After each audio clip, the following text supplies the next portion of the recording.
बड़ी खबर, ईरान के सैन्य ठिकानों पर इजराइल ने भी एयर स्ट्राइक किए। एक बार फिर से रात के वक्त में एयर स्ट्राइक की गई। बैलिस्टिक मिसाइल लॉन्चरों को खत्म करने का दावा, क्योंकि जहां से इन बैलिस्टिक मिसाइल्स को फायर किया जा रहा था, दरअसल सीधा उसी जगह पर अटैक किया गया फाइटर जेट के जरिए। और ये वो तस्वीरें हैं, ये जो तस्वीर इस वक्त आपके सामने है, ये आप देख सकते हैं। ये यहीं से दरअसल ईरान अपनी बैलिस्टिक मिसाइल्स को लॉन्च कर रहा था, और जैसे ही उसने मिसाइल को लॉन्च किया, आईडीएफ की तरफ से लगातार वीडियोस आ रहे हैं संजीव। दूसरी तरफ से दूसरा जो पक्ष है वहां से भी लगातार मीडिया के जरिए, ईरानियन न्यूज़ एजेंसी के जरिए या बाकी और जो न्यूट्रल मीडिया है उसकी तरफ से जो वीडियोस आ रहे हैं हम देख रहे हैं। लगातार दोनों तरफ से अपने अपने वीडियोस आ रहे हैं, अपना अपना पक्ष रखने की कोशिश हो रही है। लेकिन सवाल इसी को लेकर मेरा आपसे, ये जो वॉर है, क्या ईरान के पास कोई और ऑप्शन छोड़ा गया था अमेरिका की तरफ से या इजराइल की तरफ से? शुक्रवार की सुबह जो इजराइल ने किया उसके बाद। आप बिल्कुल सही कह रहे हैं कि कल की भी जो लड़ाई है वो इजराइल की शुरू की हुई है। कल रात इजरायलियों के हमले पहले हुए हैं और प्रत्युत्तर में ईरान की तरफ से हमले किए गए हैं, क्योंकि पहले राउंड में इजराइल पहले और उसके बाद ईरान ने अपने अपने हमले को अंजाम दे दिया था। लेकिन उसके बाद से दिन में बयान इजराइल की तरफ से आए कि वो तेहरान के ऊपर अपने विमान उड़ाएंगे और जहां जहां सुप्रीम लीडर आयतुल्लाह खुमैनी का ठिकाना होगा उन सब को ध्वस्त करेंगे। और जिस शहर में रहते हैं आयतुल्लाह खुमैनी, उस शहर पर भी हमला किया गया है। और इजरायली अब एक कदम आगे बढ़ करके वो और बर्बादी को व्यापक करना चाहते हैं ईरान के। तो जाहिर है ये आपका आकलन सटीक है कि ईरान के पास विकल्पों की कमी है और वो इस कोशिश में है कि जितनी तेजी से हो सके वो इजराइल को नुकसान पहुंचाए।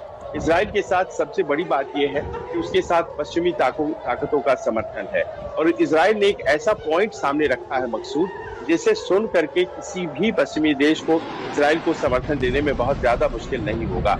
ऐसा कहना है बेंजामिन नेतन्याहू का, और वो सबसे आखिरी बयान में उन्होंने कहा है, क्योंकि कल रात उन्होंने दिया था कि दरअसल ईरान न्यूक्लियर वेपन्स को डेवलप करने के बाद वो उसे हुतीज को और हमास को और हिजबुल्लाह को सौंपने वाला था। और ये अगर ऐसा हो जाता तो फिर टेररिज्म ऑन स्टेरॉइड्स, कुछ इस तरह की शब्दावली का उन्होंने प्रयोग किया है, ऐसा हो जाता और हमने पूरी दुनिया और मानव सभ्यता को बचाया है। बिल्कुल, क्योंकि जिस तरह से ईरान ने अपनी मिसाइल्स की प्रदर्शनी की थी, खुद वीडियो जारी करके ईरानियन मिलिट्री की तरफ से, उसके बाद ये इजराइल ने पक्ष रखा था कि दरअसल हमें खतरा नहीं है, सिर्फ इजराइल को खतरा नहीं है बल्कि यूरोप भी इसकी इज्जत में आ सकता है। लेकिन एक और बड़ी खबर, इजराइल ईरान युद्ध से जुड़ी इस वक्त की बड़ी खबर यह कि अमेरिका ने दरअसल अपने तमाम नागरिकों को एडवाइजरी जारी कर दी है जो इस वक्त ईरान में मौजूद हैं कि फौरन वो ईरान को छोड़ दे।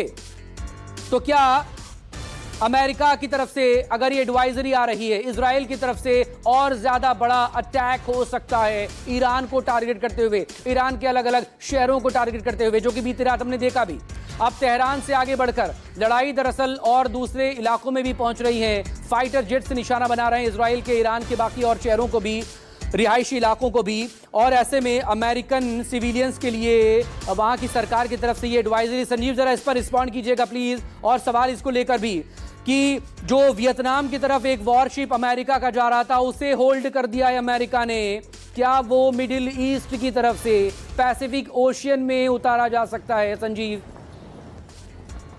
देखिए, ये दूसरा युद्धक है जो कि लाया जा रहा है पैसिफिक की तरफ, और वहां से वो मेडिटेरेनियन की तरफ यानी कि भूमध्य सागर की तरफ लाया जाएगा, जो वॉर थिएटर के एकदम पास का इलाका है। और ये दोनों जो प्रोजेक्ट्स होंगी ये इतने व्यापक और मारक है जिससे कि अमेरिका किसी भी देश को कहीं ना कहीं लॉक कर सकता है, जैम कर सकता है। पर सवाल ये है कि क्या अमेरिकन इतने सीधे तौर पर घुस रहे? जी नहीं, ये एक सांकेतिक तौर पर एक स्ट्रेटेजिक दबाव है जो कि अमेरिका बना रहा है ईरान के ऊपर, कि अगर उसके एसेट्स के ऊपर हमले किए गए, जैसा कि धमकी दिया गया है ईरान की तरफ से कि वो फ्रांस, ब्रिटेन और अमेरिका के बेसिस के ऊपर भी हमला करेगा, तो फिर वो खामियाजा उसे भुगतना पड़ेगा। इन सबों का फायदा उठाते हुए इजराइल ने अपने अटैक्स को और व्यापक कर दिया है। इजराइल चाहता तो कल रात रुक सकता था और रुक करके वो इस युद्ध में एक विराम ला सकता था। तनाव भरी बातें जो हैं वो बढ़ाने से बढ़ती हैं और ऐसा लगता है कि इजराइल के रणनीतिकारों ने यही सोचा कि इस बात को और बढ़ाना है। स्ट्रेटेजिक एडवांटेज इस बात का उठाना है कि पश्चिमी देश जो है वो इस वक्त ईरान के खिलाफ लामबंद हैं। लिहाजा ट्रंप और पुतिन की जो बातचीत हुई है उसमें फिर से नेगोशिएटिंग टेबल पर आने की बात तो हुई, लेकिन कब ऐसा हो, ऐसा नहीं हो पाया है। दूसरी बात ये भी है कि एक असंतोष को पैदा करने की कोशिश ईरान में हो रही है खamenei के खिलाफ, और सुप्रीम लीडर खamenei वो जब से सत्ता में है तब से आप लोग मुश्किल में हैं। जिस तरह के एक प्रोपेगेंडा को फैलाने की भी कोशिश इजराइल के जरिए की जा रही है और इन सब स्तरों पर काम चल रहा है।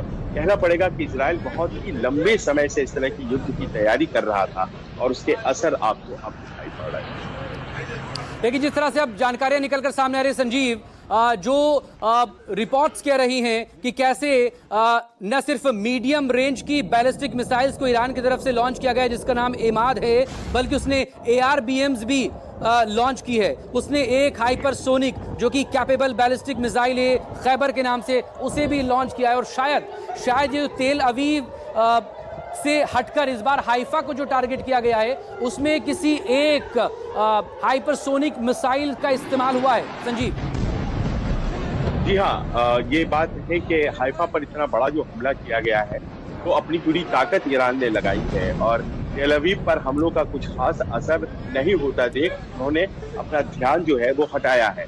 तेल अवीव में अमूमन ये देखा जा रहा है कि वो बिल्डिंग्स को तो नुकसान पहुंचा रहे हैं लेकिन स्ट्रेटेजिक इंस्टॉलेशंस को वो नुकसान पहुंचाने में नाकामयाब रहे हैं। लेकिन ऑयल डिपो बहुत ही ज्यादा सामरिक दृष्टि से महत्वपूर्ण होता है और उन्होंने ये पहली बड़ी सफलता कह सकते हैं हाइफा में ऑयल डिपो पर हमला करके और फिर वहां के पोर्ट्स को नुकसान पहुंचा करके हासिल करी है।